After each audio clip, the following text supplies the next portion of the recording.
cover this as much as I can. Vision perceives him not, this is a verse of the Quran, vision perceives him not, but he perceives all vision.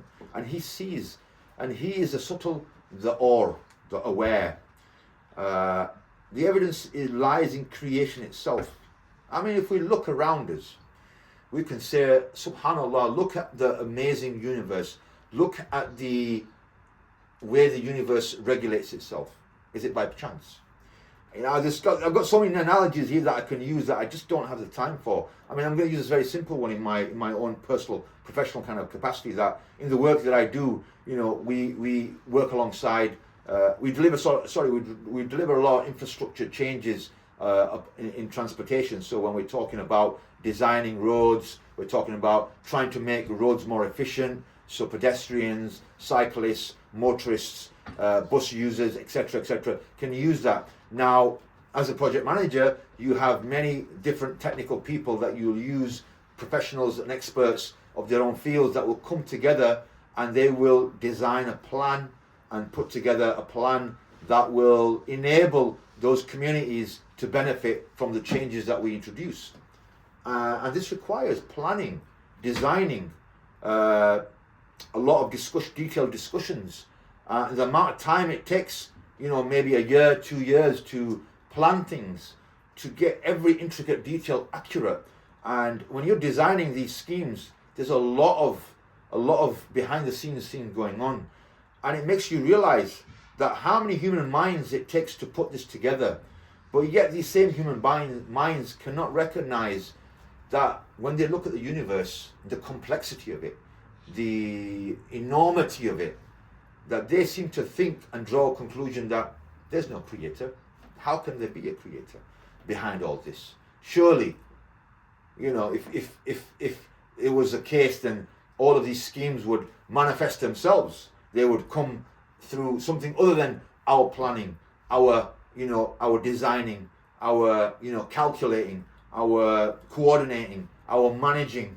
You know, the amount of effort and resource that goes into putting these together, when you link it to the creation of the heavens and the earth, it blows your mind. And you think, there's no way this happened by chance and randomness. But there has to be Allah subhanahu wa ta'ala, there has to be a creator.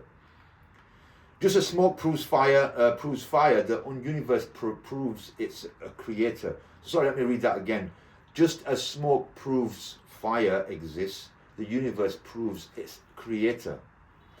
Do they not look into the dominion of the heavens and the earth? I'm going to move on, like I was saying. The atheist argument, point 2. The universe cannot exist without God. Maybe it came from nothing. Okay, it's a very famous kind of argument. Some atheists, influenced by cosmologists like Lawrence Krauss or Stephen Hawking, famously, argue that the universe could create itself from quantum fluctuations, that nothing can produce something.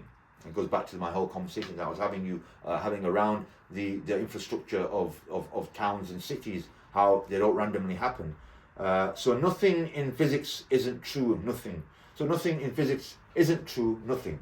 So quantum vacuum still contains energy, fields, laws, and potential, that something, not nothing. Self-creation is a logical contradiction. For the universe to create itself, it must exist before it existed, an impossibility. So I'm just giving you counter arguments here. Every effort requires a cause. The universe began to exist, confirmed by Big Bang Theory. Therefore, it needs an uncaused eternal cause. Were they created by nothing, or were they themselves the creators? Allah is asking that question. Who created God? This is another question that gets asked a lot. The atheists will say, if everything needs a creator, then who created God?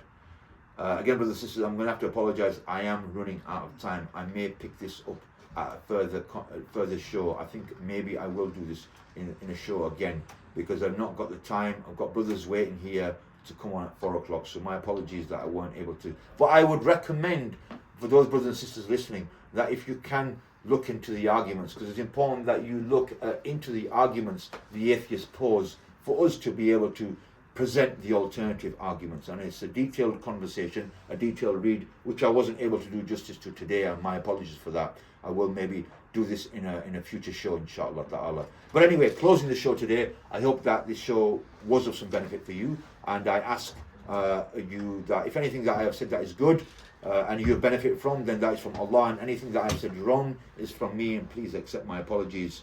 On that note, assalamu alaikum wa rahmatullahi wa barakatuh.